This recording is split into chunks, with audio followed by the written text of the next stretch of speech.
Alors j'ai pu dire ça à plusieurs personnes ces derniers jours et je vais vous le dire à vous tous ce matin.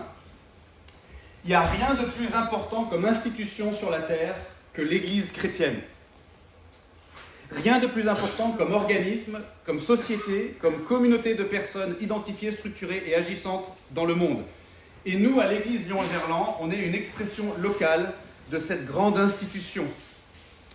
En tant qu'Église chrétienne, on est plus important que le gouvernement français ou que le gouvernement de n'importe quel autre pays d'ailleurs.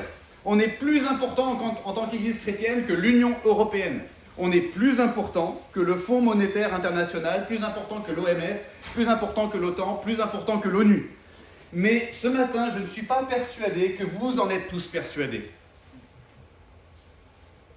Pourtant, dans la Bible, il est dit que l'Église chrétienne, c'est la maison de Dieu, la colonne et l'appui de la vérité.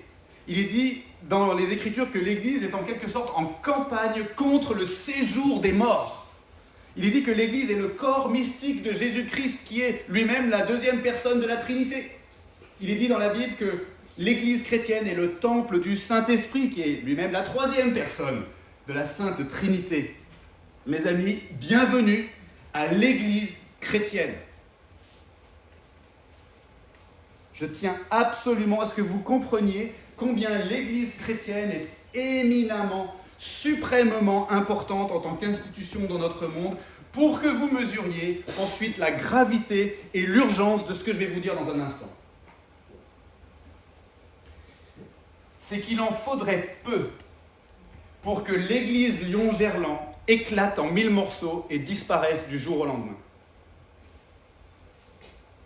Et le texte qu'on va lire dans un instant, c'est un avertissement adressé au peuple de Dieu par rapport au danger de perdre de vue qui on est et ce pourquoi on existe, sous peine d'être tout simplement détruit. Et c'est la suite du livre des Juges qu'on va prendre ensemble ce matin. Un livre qui raconte ce qui se passe pendant une période très compliquée de l'histoire des Israélites, à peu près plus de 1000 ans avant Jésus-Christ. Et je vous rappelle simplement pour le contexte que dans le livre des Juges, les Israélites, ils ont commencé à prendre possession de la terre promise, mais on découvre qu'en fait, ils ne vont pas suivre les instructions de Dieu, et même que les Israélites, ils n'arrêtent pas de se détourner de Dieu. Et donc, il y a des nations ennemies qui vont leur faire la guerre, qui vont les opprimer, et Dieu va leur envoyer aux Israélites des libérateurs, qui sont donc appelés des juges dans notre livre des Juges, d'où le titre du livre, pour délivrer les Israélites de leurs oppresseurs, mais rien n'y fait. Malgré la fidélité de Dieu, la générosité de Dieu qui leur envoie des libérateurs, les Israélites continuent quand même de se détourner de Dieu génération après génération. Et là, on va découvrir l'histoire d'un gars maintenant, au chapitre 9, qui s'appelle Abimelech. Abimelech, c'est le fils d'un de ces juges dont on a parlé ces dernières semaines, qui s'appelait Gédéon. Et vous allez vite comprendre qu'Abimelech, c'est pas quelqu'un de bien. Abimelech, c'est un Israélite qui va causer de gros problèmes au peuple d'Israël. Et ça va être assez inédit en fait dans le livre des Juges, parce que dans tout cet épisode qu'on va lire, pour une fois, l'ennemi principal d'Israël, ça va être quelqu'un de l'intérieur. Et qui plus est, le fils du grand juge, Gédéon. Et l'auteur raconte cette histoire pour alerter les futurs Israélites et pour nous alerter, nous aussi aujourd'hui, sur certains dangers qui nous guettent en tant que communauté de croyants. Voyez-vous, l'histoire d'Abimelech, c'est l'histoire d'une église qui dérape, qui ne regarde plus à Dieu, mais à elle-même. Une église qui recherche des choses qu'elle ne devrait pas rechercher, qui se choisit un très mauvais conducteur et qui va se faire beaucoup de mal à elle-même. Et toute la leçon qu'on va en tirer pour nous aujourd'hui, c'est la suivante. À notre tour, on doit impérativement maintenir une vision de l'église qui soit centrée sur Dieu et sur son projet, plutôt que sur nous-mêmes, sans quoi on pourrait courir à la catastrophe. On va lire le texte qui est un peu long, mais soyez bien attentifs à ce qui se passe dans notre texte. Je vous résume l'histoire en 30 secondes. Abimelech, il a soif de pouvoir, il écrase ses rivaux et il accède au trône par la manipulation et la violence.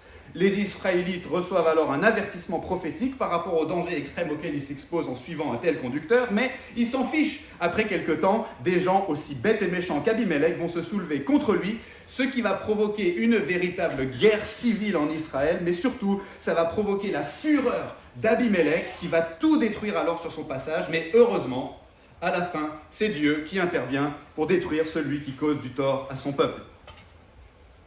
Maintenant, si vous voulez le détail de cette histoire, écoutez attentivement, ça va pas prendre 30 secondes, plutôt 3 ou 4 ou 5 minutes. Le livre des Juges, chapitre 9. Abimélec, fils de Yéroubal, donc Yéroubal c'est un autre nom de Gédéon, Abimélec, fils de Yéroubal, se rendit à Sichem vers les frères de sa mère, et voici comment il leur parla, ainsi qu'à tout le clan familial de sa mère. Dites, je vous prie, à tous les notables de Sichem, vaut-il mieux pour vous que 70 hommes, tous les fils de Yéroubal, dominent sur vous, ou qu'un seul homme domine sur vous? Et souvenez-vous que je suis de vos os et de votre chair. Les frères de sa mère répétèrent pour lui toutes ces paroles à tous les notables de Sichem, et leur cœur inclina en faveur d'Abimélec, car ils se disaient, c'est notre frère. Ils lui donnèrent 70 cycles d'argent du temple de Baal-Bérith. Avec eux, Abimélec embaucha des hommes de rien et des aventuriers, littéralement des gens violents, qui le suivirent. Il vint dans la maison de son père à Ophra et tua ses frères, fils de Yéroubal, 70 hommes sur une même pierre. Il ne resta que Yotam, le plus jeune fils de Yéroubal, car il s'était caché. Tous les notables de Sichem et toute la maison de Milo se rassemblèrent et allèrent introniser Abimélec comme roi près du chêne de la pierre dressée à Sichem. Yotam en fut informé. Il alla se placer sur le sommet du mont Garizim, et voici ce qu'il leur cria à haute voix. « Écoutez-moi, notables de Sichem, et que Dieu vous écoute. » Les arbres partirent pour aller oindre un roi à leur tête. Ils dirent à l'olivier, « Règne sur nous !» Mais l'olivier leur répondit, « Renoncerai-je à mon huile, par laquelle, grâce à moi, on honore Dieu et les hommes, pour aller me balancer au-dessus des arbres ?» Et les arbres dirent au figuier, « Viens toi, règne sur nous !» Mais le figuier leur répondit, « Renoncerai-je à ma douceur et à mon excellent fruit pour aller me balancer au-dessus des arbres ?» Et les arbres dirent à la vigne, « Viens, toi, règne sur nous !» Mais la vigne leur répondit, « Renoncerai-je à mon vin qui réjouit Dieu et les hommes pour aller me balancer au-dessus des arbres ?» Alors tous les arbres dirent au buisson d'épines, « Viens, toi, règne sur nous !» Et le buisson d'épines répondit aux arbres, « Si c'est de bonne foi que vous voulez me donner l'onction comme roi sur vous, venez, réfugiez-vous sous mon ombrage. Sinon, un feu sortira du buisson d'épines et dévorera les cèdres du Liban. » Maintenant, est-ce de bonne foi et avec intégrité que vous avez agi en proclamant roi Abimélec? Avez-vous usé de bonté envers Yéroubal et sa maison? L'avez-vous traité selon la valeur de ses actes? Car mon père a combattu pour vous, il a exposé sa vie au front, et il vous a délivré de la main de Madian. Et vous vous êtes levé contre la maison de mon père aujourd'hui. Vous avez tué ses fils, 70 hommes sur une même pierre, et vous avez proclamé roi sur les notables de Sichem, Abimélec, fils de sa servante, parce qu'il est votre frère. Si c'est de bonne foi et avec intégrité, qu'en ce jour vous avez agi envers Yéroubal et sa maison, qu'Abimélec fasse votre joie et que vous fassiez aussi la sienne. Sinon, qu'un feu sorte d'Abimélec et dévore les notables de Sichem et de la maison de Milo, et qu'un feu sorte des notables de Sichem et de la maison de Milo et dévore Abimélec. Yotam se retira et prit la fuite. Il s'en alla à Béer, où il demeura loin d'Abimélec, son frère. Abimélec fut prince pendant 3 ans sur Israël. Alors Dieu envoya un esprit de discorde entre Abimélec et les notables de Sichem, et les notables de Sichem trahirent Abimélec en retour de la violence commise sur les 70 fils de Yéroubal, et afin que leur sang retombe sur Abimélec, leur frère, qui les avait tués, et sur les notables de Sichem qui l'avaient aidé à tuer ses frères. Les notables de Sichem placèrent en embuscade contre lui sur les sommets des montagnes des gens qui dépouillaient tous ceux qui passaient près d'eux sur le chemin. Mais cela fut rapporté à Abimélec. Gaal, fils de Hébed, vint avec ses frères et ils passèrent à Sichem. Les notables de Sichem eurent confiance en lui. Ils sortirent dans la campagne, vendangèrent leurs vignes, foulèrent les raisins et se livrèrent à des réjouissances. Ils entrèrent dans la maison de leur Dieu, ils mangèrent et burent et ils maudirent Abimélec. Et Gaal, fils de Hébed, disait « Qui est Abimélec et qui est Sichem pour que nous servions Abimélec? N'est-il pas fils de Yéroubal? Et Zéboul n'est-il pas son commissaire? Servez les hommes de Hamor, père de Sichem. Mais nous, pourquoi servirions-nous Abimélec? Qui me mettra ce peuple bien en main? J'écarterai Abimélec. » Et il faisait dire à Abimélec « Renforce ton armée, mets-toi en campagne. » Zéboul, gouverneur de la ville, apprit ce que disait Gaal, fils de Hébed, et sa colère s'enflamma. Il envoya secrètement des messagers à Abimélec pour lui dire « Voici que Gaal, fils de Hébed, et ses frères sont venus à Sichem et qu'ils soulèvent la ville contre toi. Maintenant donc, lève-toi de nuit, toi et le peuple qui est avec toi, et mets-toi en embuscade dans la campagne. Le matin, au lever du soleil, tu te lèveras et tu fondras sur la ville. Et lorsque Gaal et le peuple qui est avec lui sortiront contre toi, tu lui feras ce que tes forces permettront. » Abimélec et tout le peuple qui était avec lui se levèrent de nuit et se mirent en embuscade près de Sichem en 4 colonnes. Gaal, fils de Hébed, sortit et se tint à l'entrée de la porte de la ville. Abimélec et tout le peuple qui était avec lui surgirent alors de l'embuscade. Gaal aperçut le peuple et dit à Zéboul, « Voici un peuple qui descend du sommet des montagnes. » Zéboul lui répondit, « C'est l'ombre des montagnes que tu prends pour des hommes. » Gaal, reprenant la parole, dit, C'est bien un peuple qui descend du centre du pays, et une troupe arrive par le chemin du chêne des devins. » Zéboul lui répondit, « Ah, où sont donc tes beaux discours, toi qui disais qui est Abimélec pour que nous le servions? N'est-ce pas là le peuple que tu méprisais? Marche maintenant, livre-lui bataille. » Gaal s'avança à la tête des notables de Sichem et livra bataille à Abimélec. Poursuivi par Abimélec, il s'enfuit devant lui, et un grand nombre de blessés à mort tombèrent jusqu'à l'entrée de la porte. Abimélec s'arrêta à Harouma, et Zéboul chassa Gaal et ses frères qui ne purent rester à Sichem. Le lendemain, le peuple sortit dans la campagne. Abimélec, qui en fut informé, prit sa troupe, la partagea en 3 colonnes et se mit en embuscade dans la campagne. Ayant vu que le peuple sortait de la ville, il se leva contre eux et les battit. Abimélec et les colonnes qui étaient avec lui se déployèrent et se placèrent à l'entrée de la porte de la ville. 2 de ces colonnes fondirent sur tous ceux qui étaient dans la campagne et les battirent. Abimélec attaqua la ville pendant toute la journée. Il s'empara de la ville et tua le peuple qui s'y trouvait. Puis il renversa la ville et il sema du sel. À cette nouvelle, tous les notables de la citadelle de Sichem se rendirent dans les caves de la maison du dieu Bérite. On avertit Abimélec que tous les notables de la citadelle de Sichem s'étaient assemblés. Alors Abimélec monta sur la montagne de Tsalmon, lui et tout le peuple qui était avec lui.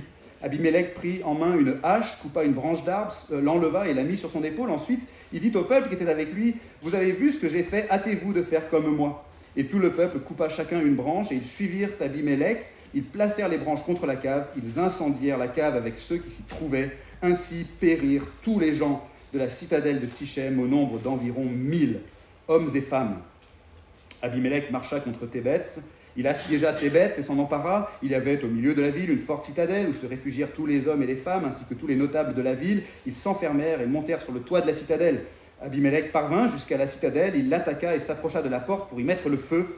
Alors une femme lança sur la tête d'Abimélec un morceau de meule de moulin et lui fracassa le crâne. Aussitôt, il appela le jeune homme qui portait ses armes et lui dit « Tire ton épée et donne-moi la mort, de peur qu'on ne dise de moi, c'est une femme qui l'a tué. » Le jeune homme le perça et il mourut. Quand les hommes d'Israël virent qu'Abimélec était mort, ils s'en allèrent chacun chez soi. Ainsi, Dieu fit retomber sur Abimélec le mal qu'il avait fait à son père en tuant ses 70 frères. Et Dieu fit retomber sur la tête des gens de Sichem tout le mal qu'ils avaient fait. Ainsi s'accomplit sur eux la malédiction de Yotam, fils de Yéroubal. On va prier. Seigneur, merci pour ta parole. Instruis-nous maintenant, s'il te plaît, par le moyen de ta parole. T'en prie au nom de Jésus. Amen. Alors, vous l'avez compris, on doit impérativement maintenir une vision de l'Église qui soit centrée sur Dieu et sur son projet, plutôt que sur nous-mêmes, sans quoi on pourrait courir à la catastrophe. Alors, ce passage veut nous alerter premièrement sur le fait que la communauté des croyants, ça peut être le lieu de terribles luttes pour le pouvoir. Gare à l'ambition, au sens péjoratif du terme, cette ambition qui peut nous faire désirer des choses qu'on ne devrait pas désirer et nous faire agir d'une manière dont on ne devrait pas agir. Vous avez vu ce qui se passe dans le texte, les versets 1 à 6. D'abord, Abimélec, donc c'est le fils de Gédéon. Gédéon, il a eu ce fils par une concubine qui habitait dans la ville de Sichem, parce qu'apparemment ses nombreuses femmes ne lui suffisaient pas à Gédéon, par qui il avait eu par ailleurs 70 autres fils.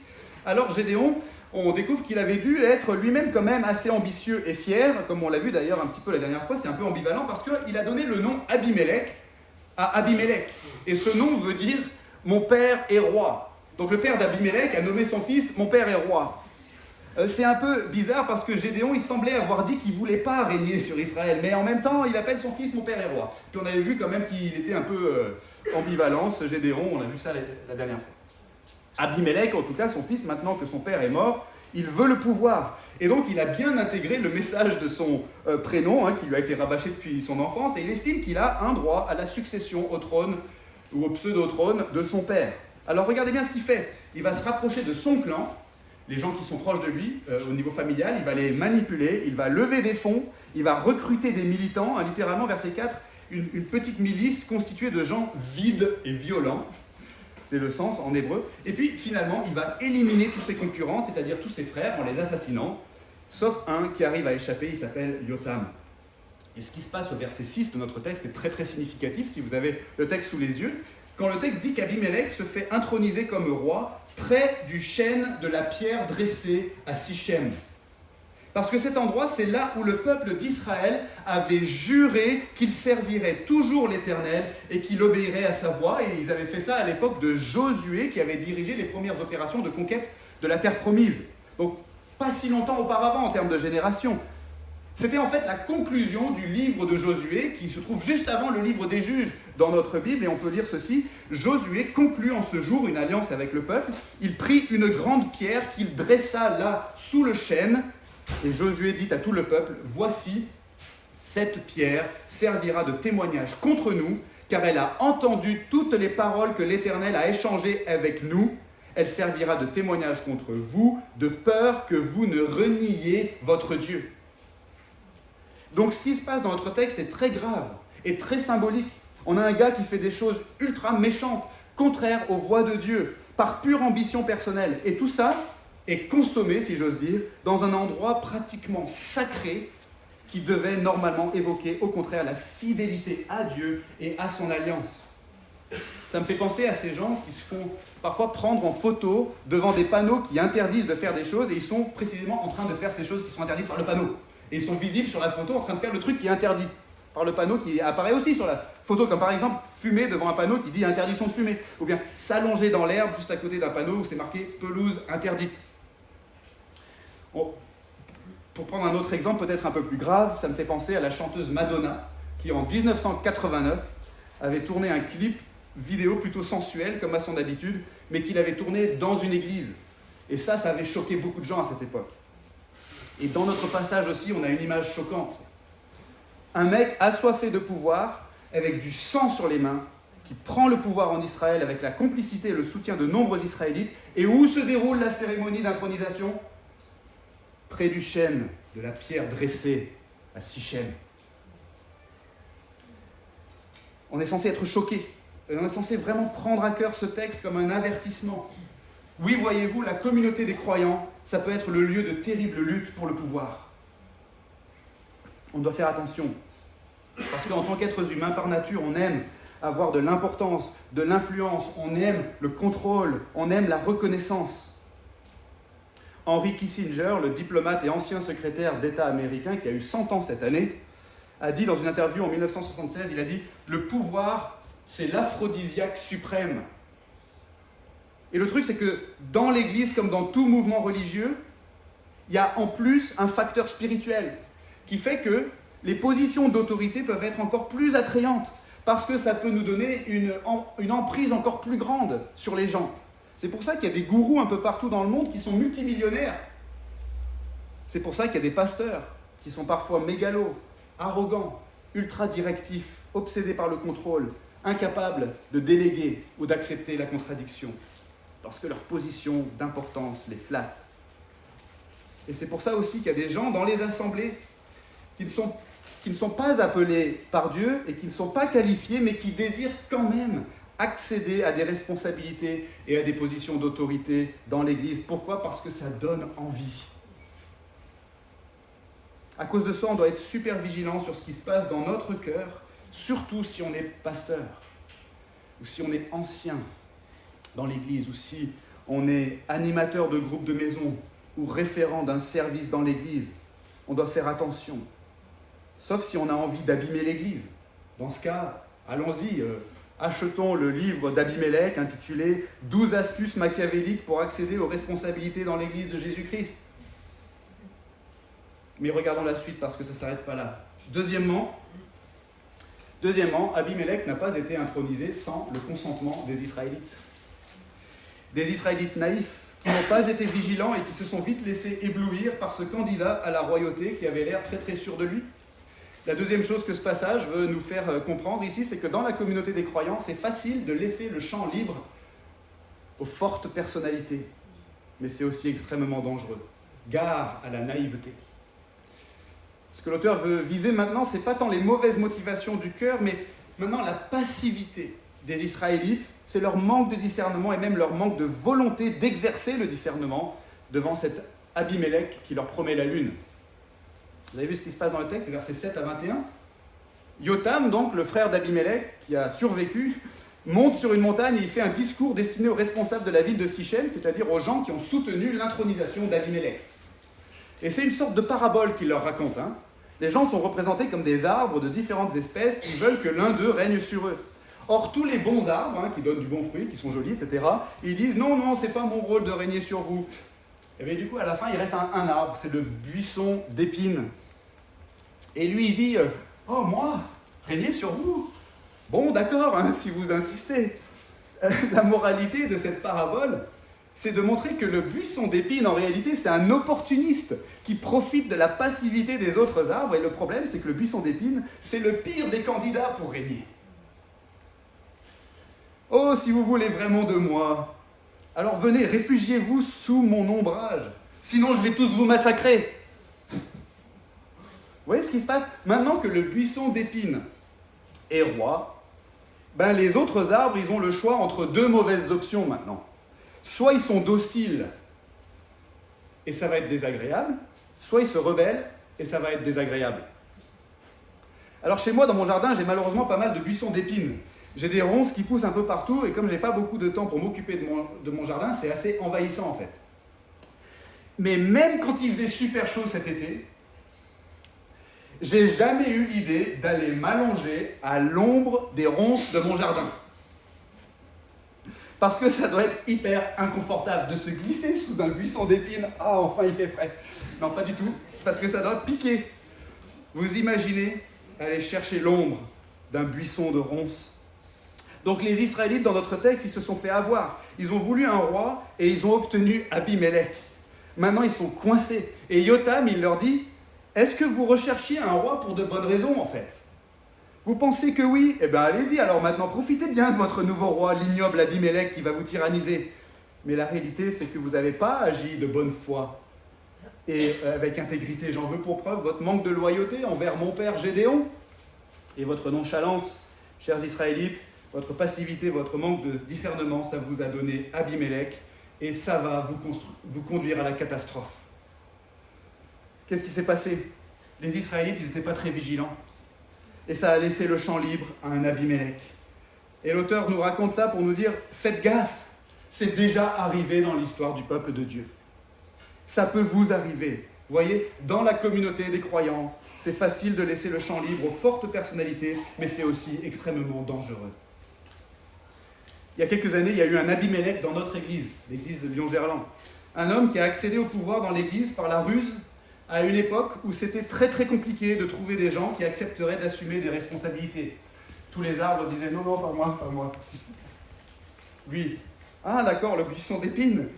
Mais Abimélec, dans notre église, il avait un projet personnel, on l'a su plus tard, et il a saisi l'opportunité, il a recruté des soutiens parmi les personnes les plus vulnérables, et il a dit, oh, eh bien allez, moi je me dévoue pour prendre ce rôle important dans l'église. Sauf qu'une fois aux responsabilités, le buisson d'épines a révélé sa vraie nature. Soit on s'allongeait sous son ombrage et c'était une grande souffrance, soit on lui résistait et c'était une grande souffrance. C'était du perdant à tous les coups. Et l'Église a tellement souffert pendant des mois et des mois qu'elle en est presque morte à cette époque-là. C'est pas pour rien que dans le Nouveau Testament, l'apôtre Paul dit à Timothée, un jeune pasteur, il lui dit « N'impose les mains à personne avec précipitation ». C'est-à-dire, use de discernement et de vigilance. Fais attention. Ne permets pas que des gens accèdent au pouvoir dans la communauté des croyants seulement parce qu'ils ont une forte personnalité ou seulement parce que tu trouves personne d'autre. Gare à la naïveté. Troisièmement, gare à la zizanie. La troisième chose que ce passage veut nous faire comprendre, c'est que dans la communauté des croyants, quand notre cœur n'est pas droit devant Dieu, on finit par tomber dans les divisions et dans les conflits. Dans l'histoire de notre Église, quand Abimélec, si j'ose l'appeler ainsi, avait réussi à accéder aux responsabilités, une fois qu'il a révélé son jeu, on aurait dû pouvoir le virer rapidement et ainsi protéger la communauté. Malheureusement, ça ne s'est pas passé facilement. Et pourquoi, à votre avis? Parce que l'Église était divisée. Abimélec avait préparé le terrain, il avait éliminé la concurrence, il avait recruté des mercenaires, si j'ose dire. Et dans notre texte, l'auteur nous raconte aussi ce qui se passe quelque temps après que l'Abimélec original accède au pouvoir. Verset 23, Dieu envoya un esprit de discorde dans le peuple. Alors cet esprit de discorde, vous voyez, c'est Dieu lui-même qui l'envoie. Et le texte nous explique pourquoi, parce qu'il veut juger Abimélec pour sa méchanceté, mais il veut aussi juger le peuple qui a voulu d'Abimélec. Du coup, c'est pas comme s'il y avait des gentils et des méchants dans le peuple, en tout cas pas dans cet épisode-là, pas dans cette histoire. En fait, il y a deux camps, et les deux camps sont les camps des méchants. Si vous regardez ce qui se passe dans le texte, il y a un nouveau personnage qui débarque. Verset 26, il s'appelle Gaal, fils de Ebed. Et l'auteur nous dit que c'est quelqu'un qui aime bien faire la fête, il aime bien boire du vin, profiter de ses vendanges, rendre un culte à des idoles, et il aime bien outrager les autorités. Et ce qui se passe, c'est que ce gars, il arrive et il sème la zizanie dans le peuple. Vous avez vu ? C'est comme dans Astérix et Obélix, dans l'album La Zizanie, intitulé La Zizanie. Jules César, qu'est-ce qu'il fait ? Il envoie dans le village des Gaulois un gars qui s'appelle Tullius Detritus, qui va provoquer la discorde et les conflits au sein de la communauté. La première chose qu'il fait, ce Detritus, c'est que le jour de l'anniversaire d'Abraracourcix, le chef du village, il va offrir un cadeau précieux, mais non pas à Abraracourcix, mais il va l'offrir à Astérix en disant que c'est lui la personne la plus importante du village. Évidemment, Abraracourcix, il le prend assez mal, et c'est comme ça qu'il commence à y avoir des rivalités, des jalousies, des disputes dans le village, et que la zizanie commence à se répandre, ce qui va affaiblir les Gaulois et les rendre vulnérables aux attaques des Romains. Et c'était tout le stratagème de Jules César. Et dans notre texte, on a la même chose qui se passe à peu près. Gall, il arrive à Sichem, et ça commence par des paroles, par des questions qui sèment le doute, par de la propagande, et petit à petit, la situation s'envenime, les positions se radicalisent, et arrivé au verset 33, la crise est consommée, les armes sont dégainées, et ça va exploser. L'auteur nous raconte tout ça pour qu'on se dise à ce stade de l'histoire, waouh, mais c'est vraiment pitoyable. Les Israélites, ils étaient censés conquérir la terre promise, déposséder les habitants de la terre promise, parce que ces habitants qui avaient là-bas autrefois, c'était des gens avec des pratiques absolument abominables et cruelles. Et donc les Israélites étaient censés combattre les adversaires de Dieu et progresser dans l'accomplissement du projet de Dieu. Mais qu'est-ce qui se passe à la place ? Ils sont en train de faire la guerre entre eux. C'est vraiment pitoyable. C'est là encore un avertissement qui nous est adressé, à nous qui sommes la continuité en fait aujourd'hui du peuple de l'Éternel. Dans la communauté des croyants, quand notre cœur n'est pas droit devant Dieu, on finit par tomber dans des divisions et dans des conflits. Et on doit faire super attention à ça. Super attention à l'esprit de discorde qui pourrait souffler dans l'église Lyon-Gerland, parce qu'on aurait perdu de vue le projet de Dieu et notre place dans ce projet. Quelqu'un m'a dit récemment, tu sais, j'ai remarqué que Denis, il se permet de recadrer certains ados quand ils rigolent pendant la prédication, comme Étienne, le fils du pasteur. Mais Denis, il dit jamais rien à Marino quand elle rigole pendant la prédication. Alors moi, je trouve pas ça très juste. Qu'est-ce que t'en penses, toi ? Il n'y aurait pas un peu deux poids, deux mesures ? Vous savez, en racontant ça, je crois que j'ai mis mal à l'aise Denis. Je crois que j'ai mis mal à l'aise Marino. J'ai mis mal à l'aise mon propre fils, Étienne. C'est malaisant, comme diraient certains qui ne savent pas parler français. Et il y en a qui se demandent, mais qui c'est qui a rapporté ça à Alex, d'abord ? Et d'autres se disent, ah oui, c'est vrai, après tout, j'y avais pas pensé, mais non, tu me dis, j'ai remarqué ça moi aussi. Mais rassurez-vous, je suis en train de vous raconter tout ça, parce que je sais que Denis n'est pas susceptible, contrairement à d'autres anciens dans l'église qui se seraient offusqués. Est-ce que vous voyez que je suis en train de faire mon Tullius Detritus là en ce moment ? Je suis en train d'imiter Gall, fils de Ebed. Gare à la zizanie, vous comprenez ? Gare à la zizanie. Ça peut arriver facilement. Gare à la discorde, gare aux divisions, aux conflits qui arrivent quand notre cœur ne s'attache pas à ce qui est le plus important.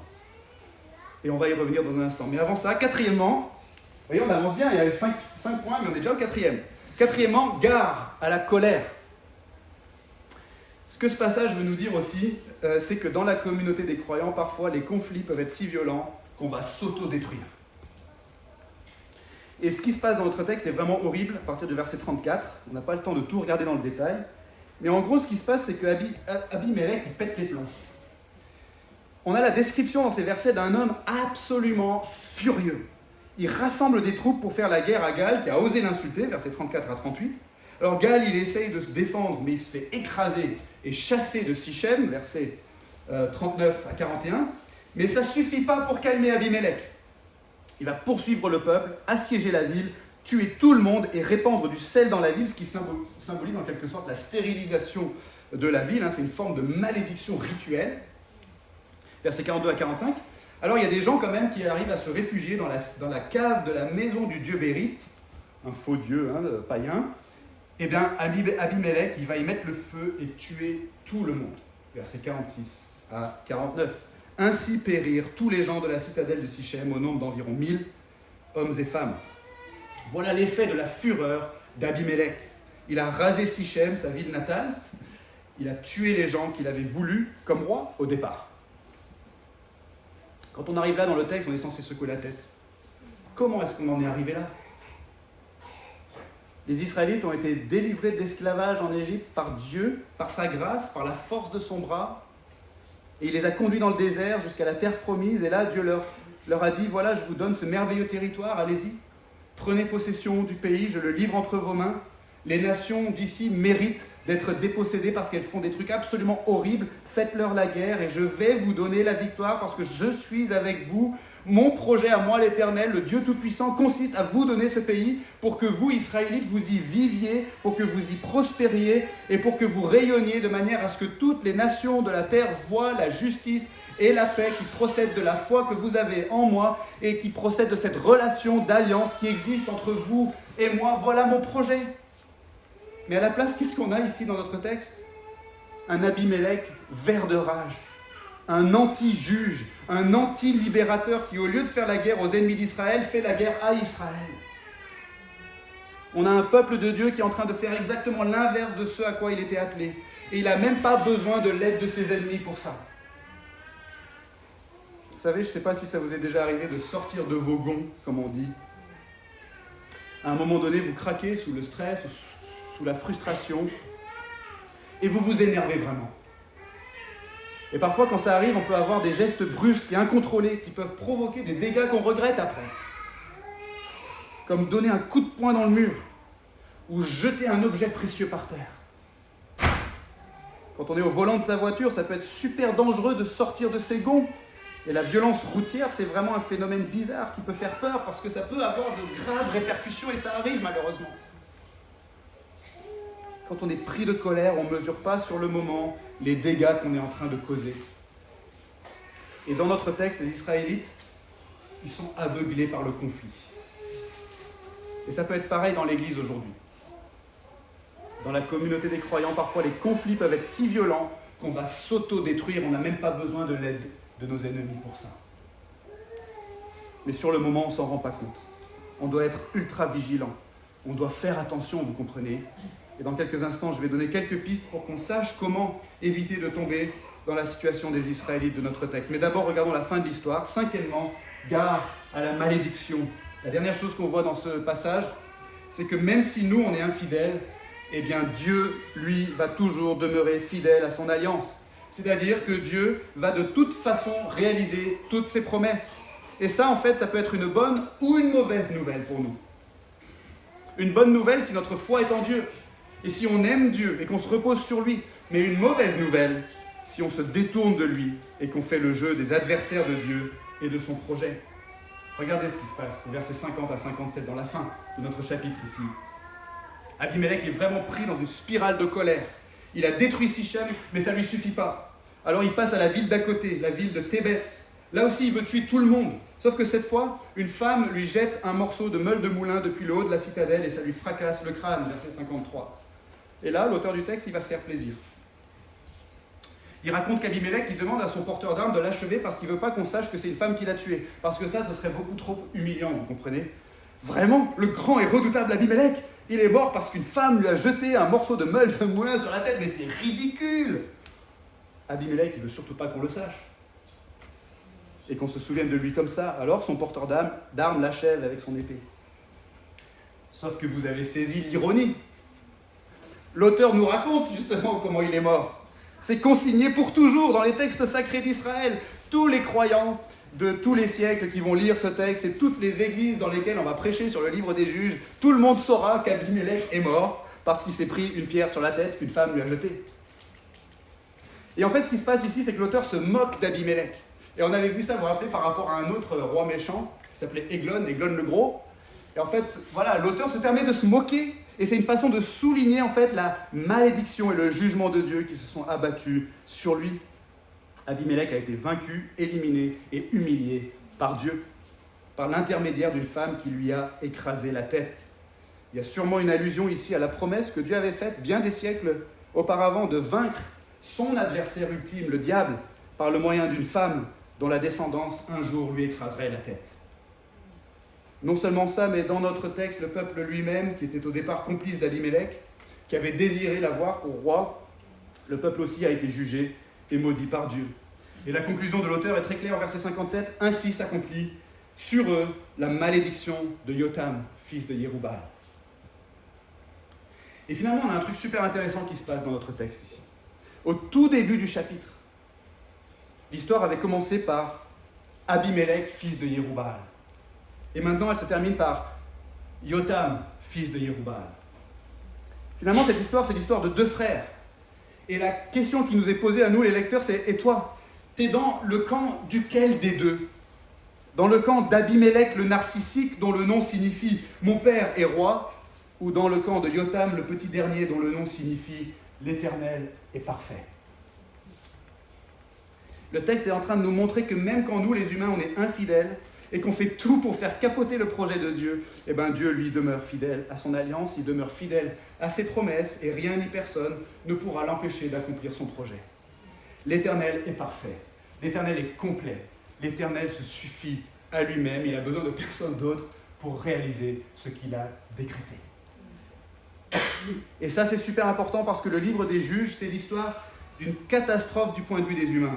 Le peuple élu de Dieu, censé être le vecteur de la bénédiction de Dieu au monde, se retourne contre Dieu et contre lui-même en fait, et s'enfonce de plus en plus dans le mal et dans l'autodestruction.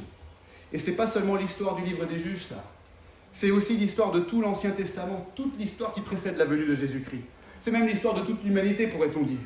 Mais Dieu demeure fidèle à son projet qui consiste à réparer le monde et à se constituer un peuple qui lui appartienne pour habiter dans ce monde, pour y habiter dans la communion avec lui et les uns avec les autres. Et pour réaliser ce projet, c'est Dieu lui-même, en fin de compte, qui va se rapprocher des humains par Jésus-Christ. Par Jésus-Christ, Dieu prend la nature d'un homme et il vient s'offrir lui-même sur la croix pour expier les fautes de son peuple. Il se substitue à tous les croyants de façon à ce que les péchés des croyants soient portés par lui-même sur la croix et que sa justice à lui leur soit donnée en échange. Et le troisième jour, comme on l'a confessé à travers les paroles du symbole de Nicée-Constantinople, le troisième jour, Jésus est ressuscité en vainqueur sur le mal et sur la mort. Nos péchés, si on est croyant, sont restés dans la tombe où Jésus avait été enseveli. Ils ont été jetés dans l'abîme, nos péchés, parce que la dette morale qu'on devait à Dieu a été réglée complètement et définitivement par l'offrande de Jésus sur la croix. Et par sa résurrection, Jésus, la descendance promise à la femme, a écrasé, ou pourrait-on dire fracassé, la tête du serpent, le diable, l'adversaire ultime de Dieu et des croyants. Et tout ce qu'il y a à faire pour passer du camp d'Abimélec au camp de Yotam, c'est se confier en Jésus. Tout ce qu'il y a à faire pour que la fidélité de Dieu à son alliance et à ses promesses soit une bonne nouvelle pour nous et pas une mauvaise nouvelle pour nous, c'est nous reposer sur Jésus et nous réfugier en lui.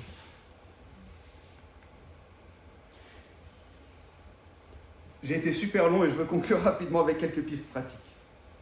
Je l'ai dit au début, il n'y a rien de plus important comme institution sur terre que l'Église chrétienne. Mais en même temps, il en faudrait peu pour que notre Église, l'Église Lyon-Gerland, éclate en morceaux et disparaisse du jour au lendemain.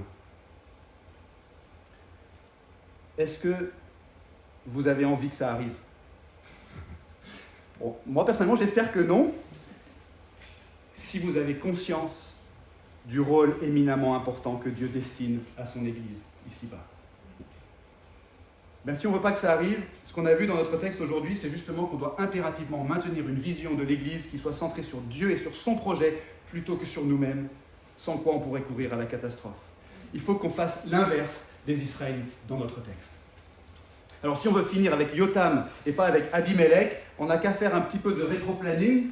D'abord, si on ne veut pas finir comme eux, gare à la malédiction. Dieu va de toute façon accomplir son projet et il nous en a donné une preuve digne de foi en ressuscitant Jésus après sa mort sur la croix. Est-ce que notre foi est en lui ? C'est la première question qu'on doit se poser. Est-ce qu'on se rend compte qu'il n'y a rien de plus important sur le plan de notre existence que de savoir si notre foi est en Jésus-Christ ? Il n'y a rien de plus important parce que sans Jésus, on est perdu et c'est ce qu'on mérite par nature. Du coup, on ne devrait pas se mettre en colère quand on est déçu ou vexé parce qu'on est, normalement, si on est croyant, on est émerveillé par la grâce qui nous a été faite et on peut donc se faire grâce les uns aux autres, à notre tour. De cette façon aussi, on peut éviter la zizanie dans l'Église parce que si notre attention est centrée sur l'Évangile, comme on aimerait qu'elle le soit dans la vie de l'Église Lyon-Gerland, comme dans notre vie de piété personnelle, eh bien, toutes nos susceptibilités alors devraient être radicalement relativisées. Je vous recommande à ce sujet un livre qui est sorti il n'y a pas très longtemps de James Hutchinson, intitulé « Sacré désaccord » au pluriel, « Sacré désaccord » chez BLF. Du coup, avec notre attention centrée sur l'Évangile et sur la mission que Dieu nous confie de proclamer cet Évangile au plus grand nombre, eh bien alors on peut éviter la naïveté d'une Église sans discernement, sans vigilance, qui accepte que n'importe qui prenne des responsabilités dans la communauté. Et au contraire, qu'est-ce qu'on va faire? Parce qu'on a conscience de la gravité de notre mission, on va faire attention à comment la communauté des croyants est dirigée. On va prendre très à cœur les qualifications que les responsables devraient avoir d'après la parole de Dieu. On va faire très attention que dans l'Église, d'ailleurs, on ne soit pas motivé par l'ambition personnelle, mais par la volonté, par-dessus tout, d'être fidèle à la vocation que Dieu nous a adressée pour sa gloire et dans l'intérêt de notre prochain. Il n'y a rien de plus important comme institution sur terre que l'Église chrétienne. Et on devrait en prendre soin comme si l'avenir du monde en dépendait. Amen. On va prier. Seigneur, merci pour ta parole. Applique-la maintenant avec puissance et efficacité dans notre vie. Oui, comme on l'a dit, pour ta gloire et pour le bien de notre prochain. Amen.